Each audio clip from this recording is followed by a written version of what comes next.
may short circuit na sa loob ng ating CDI. So hindi na okay yung ating CDI.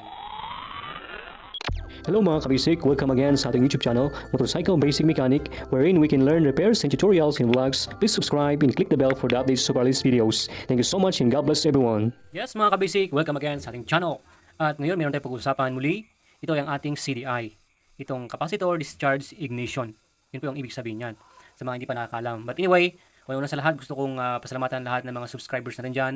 Shout out sa inyong lahat. Ang CDI natin ay may dalawang klaseng CDI. Ito yung battery operated na CDI at saka yung AC operated na CDI or primary coil operated na CDI. Okay, so kung battery operated ang CDI mo, yun yung nagpapagana sa CDI mo ay galing sa accessories wire, no? Nagaling naman yun sa ating live wire na nakakonect sa ating battery. Kaya battery operated. Yung primary operated, yun naman yung meron siyang primary coil sa stator niya at yung primary coil or yung wire na yon diretso dito sa ating CDI. Yun naman ang nagbibigay ng power sa ating CDI. Hindi siya galing sa battery natin. Okay, so ayun yung basic na about sa dalawang klaseng CDI natin. So itong hawak ko ngayon ay ito ay galing sa TMX 155. Okay, so easy to, no? Alternating current na CDI. So galing mismo sa primary coil ng stator natin. So una-una sa lahat dito sa pinakababa niya ay ito yung ating primary coil.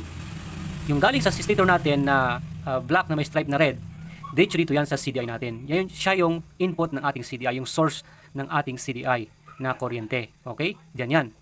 Dito naman sa taas ito yung kill switch. Ibig sabihin, ito yung napunta sa ating ignition switch natin. Kaya pag in-off natin yung ating ignition switch, so magkukontak yung kill switch na galing dito at saka ground doon sa ating body ground natin. Kaya na-off, pinapatay niya yung CDI natin na hindi na siya mag-produce ng kuryente. Ganun mga kabasic. So ngayon next ito yung ating dito sa dito sa side, sa right side. Ito naman ay yung ating ground natin. Okay? Ground yan at sa kabila ay grounded. So yung isa dito mayroong connection, siyempre yung isa reserve or walang nakakabit dito sa pero parehas silang ground yan sa baba. Okay? So ito sa taas naman, siyempre yung ground napakahalaga yan. Galing yan naka-body ground yung ating CDI.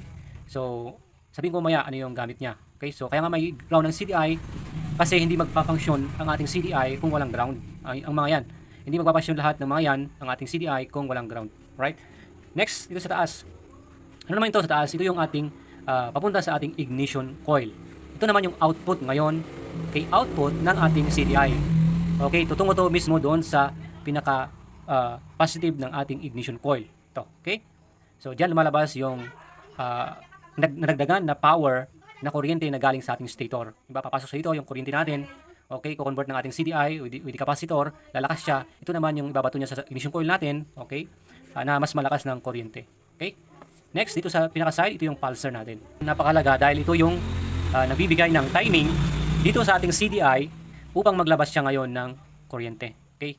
Dito sa ating terminal dito na papunta ng ignition coil natin. So itong pulsar na ito galing to sa ating stator. Okay? Ito. So itong ground syempre galing din yan sa ating stator. Diretso din dyan. So yun, tapos na natin ma-discuss or malaman kung ano ba yung mga terminals na ito. Okay, ngayon ay sabihin ko muna yung logic na kung paano natin i-check ito gamit ang ating multimeter tester, no? Dito yan. Check natin mamaya. Pero ang logic dito sa pag-check ng ating CDI, okay, ay itong ating ground yung pinaka base natin na kung saan dyan na natin ilalagay yung ating test probe, yung negative test probe natin na parang siya yung pinaka-base para i-check natin yung mga ibang terminals ng ating CDI. Kung meron na ba itong grounded na circuit sa loob or wala. Anyway, ang ating CDI pala is a charging circuit. So nasa-charge, pupunta sa capacitor, kaya nga capacitor, discharge, ni-discharge niya yung kuryente, tinatiming niya gamit yung ating pulsar.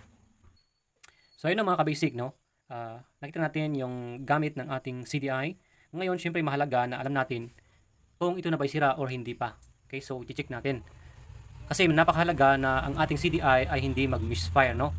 Kasi syempre, ang CDI natin dapat habang tinatiming ng pulsar natin ay dapat tamang-tama yung bato niya ng kuryente dito sa ating papunta sa ating ignition coil. Kung once na may nasirang circuit, syempre magma-malfunction yan kaya magmi-misfire yung ating spark plug. So hindi maganda yung kanyang idle, hindi maganda.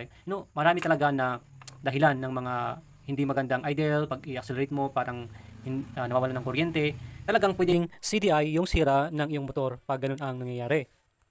So kailangan alam natin kung paano to i-check. Alright, so simulan natin mga kabisik. So ilagay lang natin syempre sa ating continuity na sign, yan, sa ating tester yan. So pag continuity sign mga kabisik, syempre itong ating test probe, pag tinagdikit mo yan, may continuity. So ibig sabihin, pinagkukunik mo yung dalawa, konektado silang dalawa, so hindi sila putol. So may connection.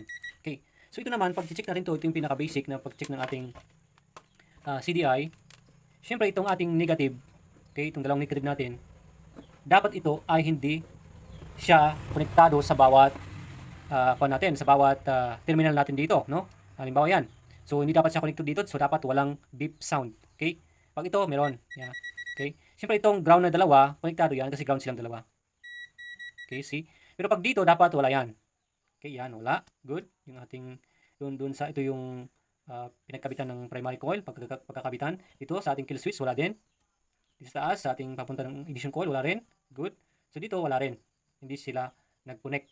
Pag nag-connect yan, nag-beep yan, short na. May short circuit na sa loob ng ating CDI. So hindi na okay yung ating CDI. Alright? So ganun mga kabasic. So good itong ating CDI kasi walang short circuit dito. Pag isa dyan ay nag-beep, nag-gano, no? May beep sound, palitan mo na ang iyong CDI. Alright?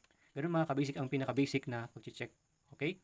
So, I hope na mayroon tayong natutunan mga kabasic about sa CDI, kung paano ba ito i-check. Okay? So, ganun lang mga kabasic, napakasimple. Ang ating negative pala, alright, yan. So, hindi siya konektado sa bawat terminals na yan.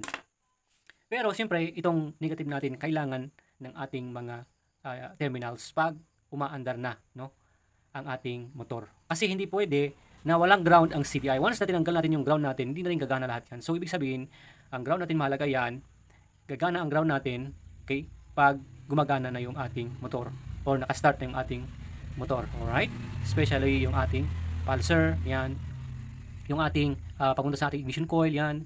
Dapat ay may ground yan para siyempre gagana. Kasi kung wala na, no? Hindi gagana. Alright?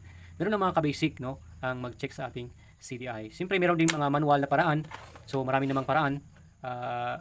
Especially yung mga kasama nating mga mekaniko na may mga matinding mga technique. Okay? Kailangan na marami tayong alam kung paano i-check. Siyempre pag nakakabit to sa ating motor, dapat marunong din tayong mag-check. Okay? Kasi pwede yan sa stator ang sira, CDI, or ignition coil, or kung saan man, or spark plug. Ayun. So, maganda, meron tayong idea patungkol sa ating CDI. Ayan, original pa ito, no, mga kabasic. Okay. So, sa mga battery operated na CDI, disim lang din, hanapin nyo lang yung ground na part doon sa terminals niya. Then, i-continuity test nyo din yung mga terminals niya. Kung may nag-short doon, may nag-beep, ay, nako, sigurado na hindi na okay yung ating CDI. So, ayun lang mga kabasic. God bless sa inyong lahat. At, again, maraming salamat sa inyong suporta.